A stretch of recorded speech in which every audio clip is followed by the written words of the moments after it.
Ano po ang main purpose nitong studio? Saan po ito gagamitin, etc.? First of all, yung studio kasi it's a culmination of my dream. Being part of music, advertisement, and entertainment industry. So parang I saw the need for those industries to have such an alternative option. Kasi pag naghahanap kami, medyo mataas talaga yung rate. So what I did, dahil marami tayong kaibigan sa industriya, swerte ako nung nakuha ko to, parang pwede ko ibigay sa kanila ng mas mababang presyo. So yun talaga yung parang target ko para kumaga ma-enjoy nung mga kasama natin sa industriya yung quality, well-equipped, then malaki yung space na hindi tayo nag-aagawan sa parking lot. Tapos ito kung makikita nyo around you is we have more than 12 accent walls na ano lang yan, ang term ko dyan tanggalable so palit, shoot, palit, hindi ka na kumbaga lahat nandito na. Ang hirap kasi umanap ng studio na kumbaga ganun kabilis yung pagpalit ng accent wall, di ba? So naisip ko, sabi ko, why not put up something na helping the industry I am in. Tapos yan, eto na, 1 month after, eto na to, parang nagulat din ako ang bilis pero hopefully ma-realize ng mga kaibigan natin, meron tayong option na binibigay si Jawo na mas mura pero quality. Yun talaga yung lagi ko na cheap but quality. So this is for photo shoots? Photo shoot, video shoot, recording studio pwede din. Live music performance pwede dito, podcast, vlogging, anything. Yung first client namin actually, the brand is Tefal. They did live streaming for the Lazada 7 something nila. So we did it here. So we have 2 internet connections na sobrang lakas na laging hinahanap din ng mga clients. So yan yung natin, yan yung binibigay natin dito sa Black Sheep Manila Studios. So yung mga talents mo, perform din dito regularly? I'm going to have this brick wall sessions. If you saw it, pagpasok natin sa pinto, we have the brick walls. It's a big portion of this studio. Wherein we're going to do like a UK style music session. Yun yung next target natin magawa dito. We're going to upload it sa YouTube channel also sa Facebook.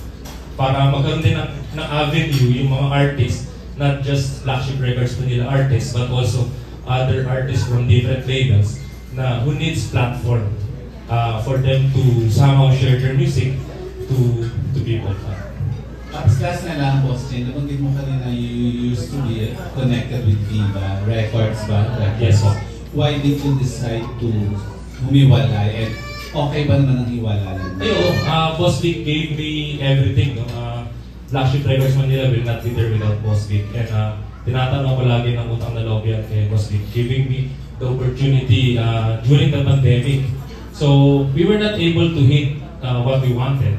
But yung malalaking artists ko like Magnus Sagan is still with Vicor. I left 1 or 2 artists sa Viva na we believe there would be an option for them to sa Viva. The separation is mutual. I wanted to go somehow indie, then Viva medyo saturated na rin naman sila dahil sa sobrang dami ng artists. So kami naglalaban kami dun sa spot namin dun sa Spotify for example. So kumbaga parang we need to address that. And I saw the opportunity of going independent kasi siguro during the pandemic I saved some amount of money also to share with the artists. So yun naman yung nangyari talaga kasi we always wanted to be independent from the big record labels. Ayan. Thank you, Boss Che. Congratulations. Thank you po. Next question is from Jojo Panaligan of Rider PH and Abante. Kaibigan natin ng Abante, si Sir Jigo. Hello. Bakit, anong kaibahan ngayon na indie na ang pinapatakbo mo at ikaw ang nagpapatakbo compared sa when you were with Viva? Compared with Viva, syempre, they have I think the biggest marketing team in terms of OPM. We all know naman that the biggest name of OPM started from Viva. No? So, like sa ngayon naman, meron pa rin silang sobrang lalaking pangalan. So, I wanted to do the same kasi nung I was inspired by Boss Big when he told me about how Viva started. They were like connected with other international labels also as si Boss Big mismo. Tapos, later on, tinayo niya yung Vicor, di ba? Same thing that I'm just doing right now na parang yun talaga kasi kapag meron kang dream na ikaw yung nag-decide, you wanted someone, inspiration. Sa akin talaga, biggest inspiration ko si Boss Vic. Ang kaibahan lang ngayon sa akin, I decide on things. Kumbaga parang ako na, pag nakita ko yung potential ng artist, I will not be texting Boss Vic, Boss, pwede ba to? Parang gano'n. So ngayon, ako na yun. Yung dream ko, na-fulfill ko na dito. Kumbaga parang, kasi dati, si Boss Vic parang tatay natin yan. Very talaga, anytime na mag-text ako, sasagot yan. So, for 3 years, gano'n naman si Boss Vic sa akin. Very helpful, very lahat ng gagawin ko siguro sa music, mga 90% of that inspired by Boss Vic. So, I wanted to be like him actually. Maliban lang sa buhok, makapal kasi yung buhok. Kaya joke namin ni Boss Vic yan. Pero ano yan, love ko si Boss Vic sa akin. Super grateful ako sa Viva for giving me that opportunity. 3 years plus, yung Black Sheep Records and Viva collaboration. So, ano natin yan, love natin sa Boss Vic. Can you tell us about yung dalawang talents niyo? Dalawa no? Paano niyo sila na-discover at bakit?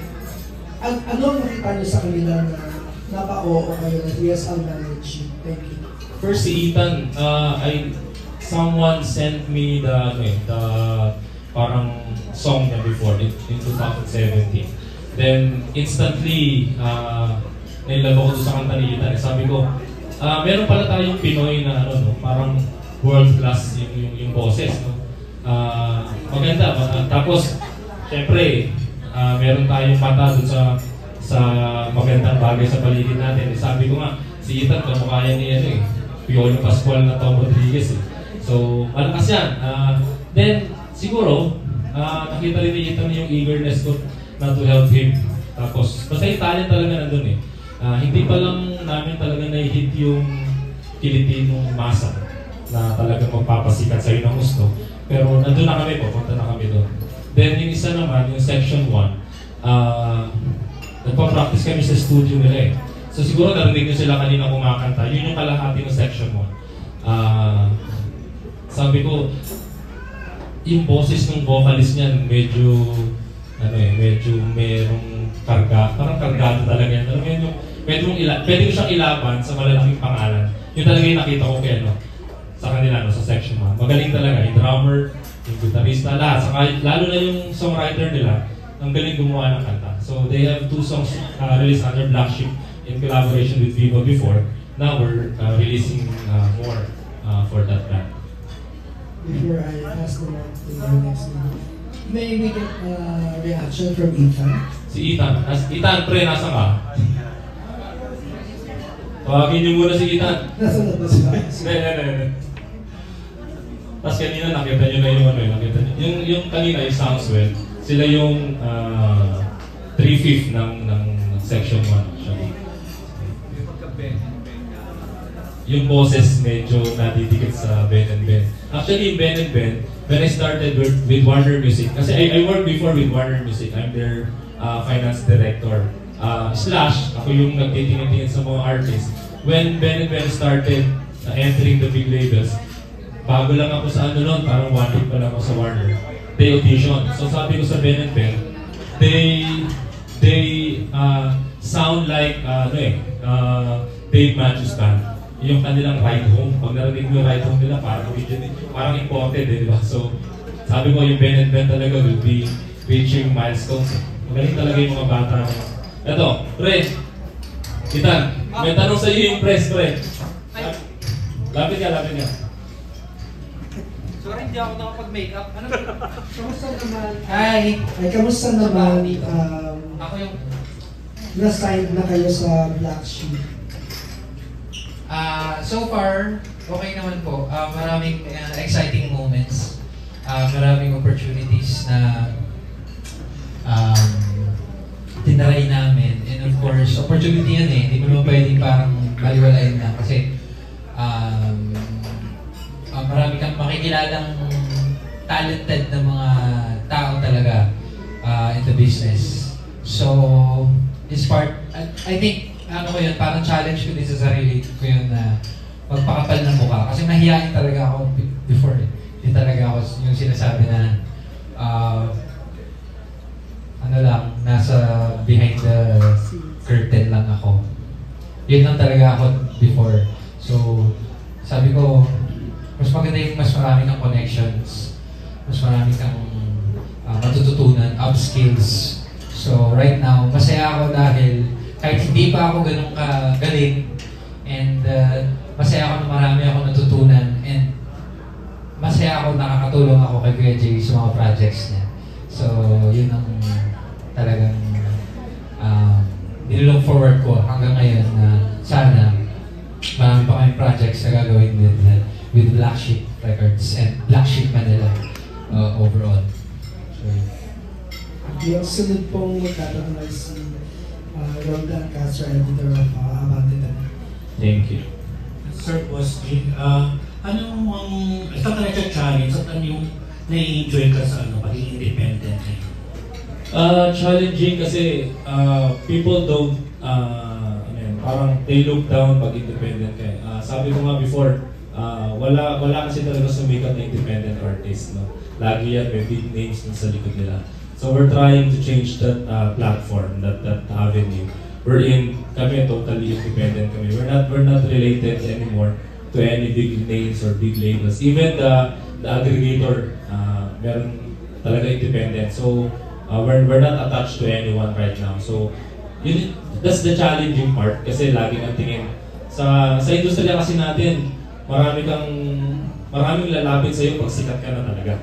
Pero habang nag-i-start ka, yun yung uphill battle mo eh. Sobrang hirap.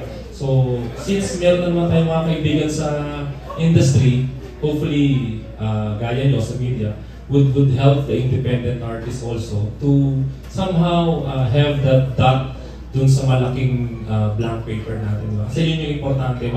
Once the artist hit that blank part, yung parang all by chance, meron kang isang dot dyan, makikilala ka na niya. Unti-unti. Kasi yung media sobrang laking bagay sa sa life ng artist. Sila yung they can make or break you eh, di ba? So kami naman we're friends with the media people.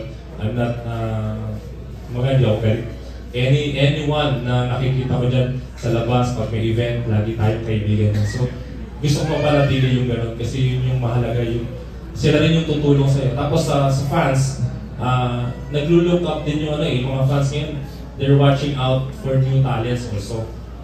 Siguro nagsasawa na sila dun sa tunog ng iba, gusto nila ng bago. So yun din naman yung gusto namin ibigay sa Black Sheep Records dito sa studio. So laging bago, yun yung gusto namin na ma-achieve. So medyo mahirap pero lahat naman ng bagay yata mahirap eh. Pagpapaguran mo talaga yan, unti-unti, small steps lang. Pero pag nagsama-sama kayo, nagtulong-tulong kayo sa likod, malayo rin yung mararating. Speaking of Black Sheep po, kasi siyempre mayroong Black Sheep production, di ba? Wala bang conflict doon sa Black Sheep music? Wala naman po. Actually, nung nagpa-IP ako before, nauna pa ako magpa-IPO sa kanila. So, registered naman po yung business namin. Legal naman po kami nag-ooperate sa Pilipinas as a corporation. Bayad po yung taxes namin also. So, yun naman po yung pwede ko rin ipagmalaki. Itong maliit na company kami, we follow the letters of law also. So, wala naman conflict. Actually, yung biggest break ko as sa music industry when I was able to sold the music of Ben and Ben before doon sa pelikula na Excess Baggage that brought up Ben and Ben to a different level. Kumbaga, parang people don't know it.